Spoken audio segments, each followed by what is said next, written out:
इन सुबह जो निकरी उधर जी गाड़ी उधर जी मोबाइल सिधो होटल ते लकड़ा होटल ॾिठो थी काथे आहे नऊं न ठहियो आहे बाईपास ते चांहि अहिड़ी दर जो वात को अंदर त वञे ई नथी नासन मूं विझेसि घाटे खीर जी अची जो मूड़े ते वेठो न तो मूड़े में को चकमक आ जो हराम है 2 बजे ते उथे तेसी ते अधी तालको घुमी आई हे वेठो के पक्का न ते मोटंदो ही हां उन्हें खबर आ तो होटल ते वियो आ बस इहो वाइज़ मुंहिंजो तव्हां जे लाइ आ पोइ खणी ॿियनि ताईं बि पैगाम पहुचंदो पर हाली असांखे पंहिंजनि खे काबू करणो आहे असांजो हाल इहो बीठो आहे मौलाना दुख थो थिए न हुज़ूर जे पीपीन खे पियो रब चवे फयतमा अल्लज़ी फी क़ल्बिही मरज़ू व क़ुल्न क़ौलन मारूफ़ा कोई सवाल करण वारो या ॻाल्हाइण वारो अची दर ते ॻाल्हाए या पुछे त तव्हां जवाब नरम लहजे में न ॾिजो तव्हांजो जवाब सख़्त हुजे मतां ॻाल्हाइण वारे जे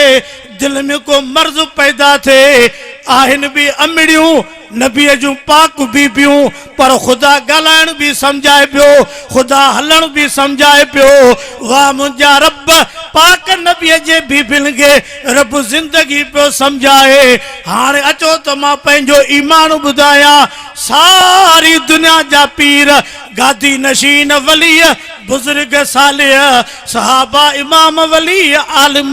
पीर फ़कीर सरदार नवाब सभिनी जूं घर वारियूं हिकिड़े पासे चो मिठे मुहम्मद जे पाक बीबियुनि जी इज़त मथे आ नबीअ जे घर वारनि जी इज़त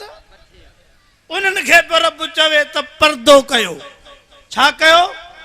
ऐं पंहिंजे घरनि में रहो जाहिलियत वारे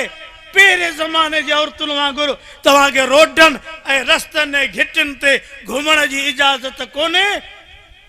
हाणे पाण वेठा आहियूं न छाजो जलसो आहे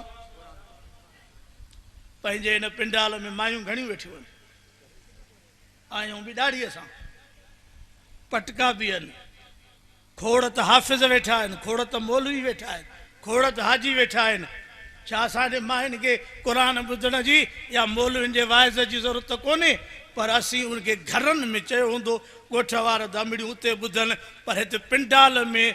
वेहण जी अचण जी पर जेकॾहिं का अमड़ अधी ॾाढी हुजे सफ़ा खोग जंहिं 6 साल अॻु में होड़ा भॻियूं हुजनि उनखे बि वेहण नथा ॻाल्हायो पोइ जो नवां मॉडल रोडनि ते घुमंदा त मुल्क में हालत बिगड़ंदी या न अल्लाह हिदायत ॾे आमीन त चओ आमीन बि नथा चओ छा आमीन त मुफ़्त जी आहे बाबा